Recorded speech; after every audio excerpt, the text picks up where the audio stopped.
سیدنا صہیب رضی اللہ تعالیٰ عنہ کا اسلام۔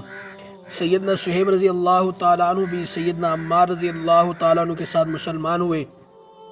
نبی اکرم صلی اللہ علیہ وآلہ وسلم سیدنا ارقم رضی اللہ تعالیٰ عنہ صحابی کے مکان پر تشریف فرما تھے کہ یہ دونوں حضرات علیحدہ علیحدہ حاضر خدمت ہوئے اور مکان کے دروازے پر دونوں اتفاقی اکٹھے ہو گئے۔ ہر ایک نے دوسرے کی غرض معلوم کی تو ایک ہی غرض یعنی اسلام لانا اور حضور اقدس صلی اللہ علیہ وسلم کے فیض سے مستفید ہونا دونوں کا مقصود تھا۔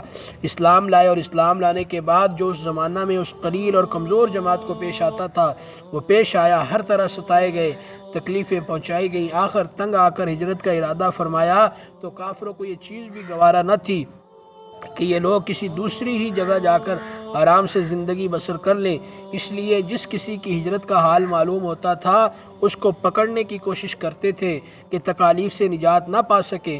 چنانچہ ان کا بھی پیچھا کیا گیا اور ایک جماعت ان کو پکڑنے کے لیے گئی۔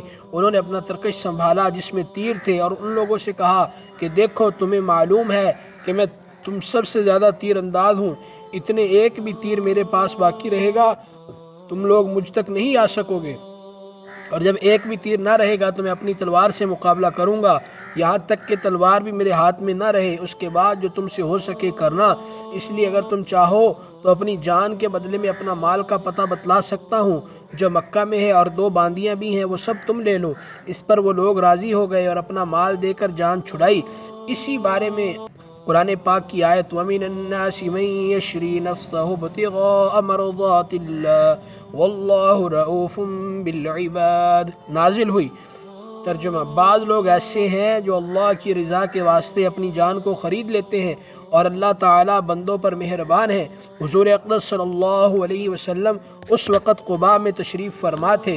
صورت دے کر ارشاد فرمایا کہ نفع کی تجارت کی۔ سیدنا صہیب رضی اللہ تعالیٰ عنہ کہتے ہیں کہ حضور اقدس صلی اللہ علیہ وسلم اس وقت کھجور نوش فرما رہے تھے اور میری آنکھ دکھ رہی تھی، میں بھی ساتھ کھانے لگا۔